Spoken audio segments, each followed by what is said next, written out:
தீபிகா இந்த அளவுக்கு மனசு மாறுவாங்கன்னு யாருமே எதிர்பார்த்திருக்க மாட்டாங்க. அதுவும் அவங்க மல்லிகிட்ட வந்து கையெடுத்து கும்பிட்டு மன்னிப்பு கேட்டது அப்படிங்கிற ஒரு விஷயம் பெரிய ஒரு ஆச்சரியமாவும், அதிர்ச்சியாவும் தான் இருந்தது. யாருக்கு அப்படின்னா, மல்லிக்கு தான். ஏன்னா தீபிகா பேச பேச மல்லியோட முகத்துல எந்த ஒரு ரியாக்ஷன் எப்படி இருந்தது அப்படின்னா, அதாவது அவங்க வந்து மல்லிய பொறுத்தவரைக்கும் அந்த மன்னிப்பு அப்படிங்கிற விஷயத்துல அவங்க வந்து பெரிய இது ஒண்ணும் அதிர்ச்சியோ, இல்ல அந்த மாரி எதுவுமே காட்டல.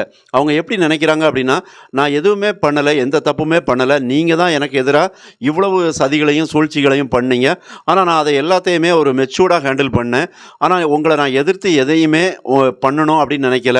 உங்க வேலைய காலி பண்ணணும் அப்படின்னு நினைக்கல. அந்த மாரி அவங்க எண்ண ஓட்டம் அப்படி இருந்தது. அதே நேரத்தில அந்த இடத்துல விஜயோட ரியாக்ஷன் அப்படிங்கிறது மல்லிய வந்து ஒரு அதிர்ச்சியாவும், ஒரு ஆச்சரியமாவும் தான் பார்க்குறாங்க. வியந்து தான் பார்க்குறாங்க. ஆனா, அதே நேரத்தில விஜயோட மனசுல எப்படி ஓடிக்கிட்டு இருக்கு, இப்போ வரைக்கும் மல்லிய வந்து ஒரு ஏளனமா பார்க்குறது, இளக்காரமா பார்க்குறது, இந்த மாரி எண்ணத்தில தான் இருந்துகிட்டு இருக்காங்க. அதாவது தன்னோட குழந்தைக்கு ஒரு அப்பாவா விஜய் வந்து எல்லாமே சரியா பண்ணிக்கிட்டு இருக்கோம் அப்படின்னு நினைக்கிறாங்க. ஆனா, அந்த குழந்தைக்கு வெண்பாவுக்கு ஒரு பாதுகாப்பு அப்படிங்கிறது மல்லி வந்ததுக்கு அப்புறம் தான் முழுமையா கிடைச்சது அப்படிங்கிறத விஜய் மறந்துட்டாரு. ஏதோ ஒரு சூழ்நிலையில அந்த வெண்பா வந்து மல்லி கையில இருக்கும்போது கடத்திட்டு போயிட்டாங்க.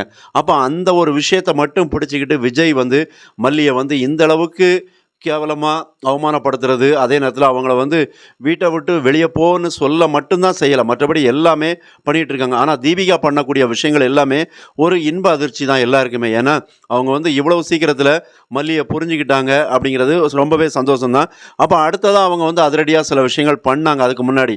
என்ன அப்படின்னா, அந்த குழந்தைங்கள காப்பாத்துனது.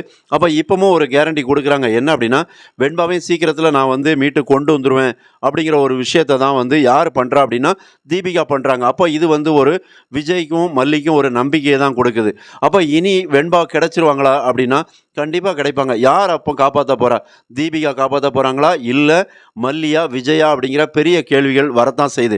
இருந்தாலும் இந்த இடத்துல வந்து தீபிகா சொல்லக்கூடிய வார்த்தைகள் அப்படிங்கிறது மல்லியோட மனச அப்படியே உருக வைக்குது. அதே நேரத்தில பக்கத்தில இருக்கிற அவங்க கணவர் தீபனோட மனசுல அப்படியே ஒரு ஒரு புத்துணர்ச்சி தான் குடுக்குது. ஏன்னா, இந்த ஒரு விஷயத்துக்காக தான் தீபன், மல்லி எல்லாருமே போராடினாங்க.